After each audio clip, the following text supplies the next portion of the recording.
Hello friends, എൻ്റെ പുരക്ക് ഒരു പഴയ കാലിൻ്റെ സൈക്കിൾ ഉണ്ട്. ഞാൻ നോക്കുമ്പോൾ അതിന് കാറ്റില്ല. കാറ്റടിക്കാൻ നോക്കുമ്പോൾ അതിന് എൻ്റെ പുരക്ക് പമ്പുമില്ല. ഞാൻ സൈക്കിളിൻ്റെ വാൽ ട്യൂബിൻ്റെ അടപ്പ് കൈ കൊണ്ട് തിരിച്ചൂരി. എന്നിട്ട് വായ് വെച്ചൂതി കാറ്റ് നോക്കാൻ നോക്കി. ഞാൻ എത്ര ഊതിയിട്ടും കാറ്റ് നിറയുന്നില്ല. മൂടി ഞാൻ അറിയാത്ത ടൈൽസുമിൽ വെച്ചിട്ട് പുരൻ്റെ ഉള്ളിലേക്ക് കയറിപ്പോയി. എന്നിട്ട് എൻ്റെ കുപ്പായത്തിൻ്റെ കീശയിൽ നിന്ന് 5 റുപ്യേൻ്റെ കോയിൻ എടുത്ത് പീടിയെ പോയിട്ട് 5 റുപ്യ കൊടുത്ത് ബലൂണ് വാങ്ങിയ ബലൂണ് പൊന്തിച്ചോണ്ട് വീട്ടിലേക്ക് വന്ന്. പൊന്തിച്ച ബലൂണ് ബാൽ ട്യൂബുമിലിട്ട് സൈക്കിളിന്റെ ടയറിന് കാറ്റ് തുറക്കാൻ നോക്കി. പക്ഷെ ബലൂണിന് കാറ്റ് പോകുന്നുണ്ട്, ടയറിൽ കാറ്റ് കയറുന്നില്ല. ടയറിൽ കാറ്റ് കയറാത്തോണ്ട് ഞാൻ ആടുന്ന് എണീച്ച് സ്റ്റെപ്പുമ്മിലിരുന്ന് ഇങ്ങനെ വിഷമിച്ച്. എന്റെ വിഷമം കണ്ടൊരു ഉമ്മ എന്നോട് പറഞ്ഞു, അപ്പുറത്തെ വീട്ടിലുണ്ടാ പമ്പ്, നീ പോയി വാങ്ങിയിട്ട് വാ. അങ്ങനെ ഞാൻ ആടുന്ന് എണീച്ച് നേരെ അപ്പുറത്തെ വീട്ടിലേക്ക് പോയി പമ്പും വാങ്ങി വീട്ടിലേക്ക് തിരിച്ചു വന്ന്. എന്റെ സൈക്കിളിന് കാറ്റടിച്ചു. അൽഹംദുലില്ലാഹ്, സൈക്കിളിന് കാറ്റ് കയറിയട്ടാ.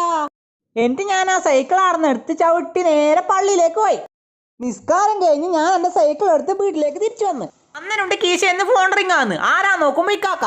എന്നോട് ഇക്കാക്ക പറഞ്ഞു, ഈ വരുന്ന ജൂൺ 13 മാതമംഗലത്തെ ജുമാ മസ്ജിദ് നമ്മളെ മുഫാസ് അലിന്റെ ഇക്കാകാന്ന്. ഫാത്തിമ ഞാനോ കെട്ടുന്നേ. കണ്ണൂർ അൽസലാമ കോളേജിലാ പഠിച്ചിന്. ഉപ്പ മുസ്തഫ, ഉമ്മ ബുഷറ. ഈ നിക്കാഹിന് പോണോ? അസറിന് ശേഷം നിക്കാഹ്. ഞാൻ പറഞ്ഞു, എന്നെ വിളിച്ച് നിക്കാക്ക. അപ്പൊ നിക്കാഹിന് വിളിച്ച എല്ലാരും വരാൻ മറക്കല്ലേട്ടാ.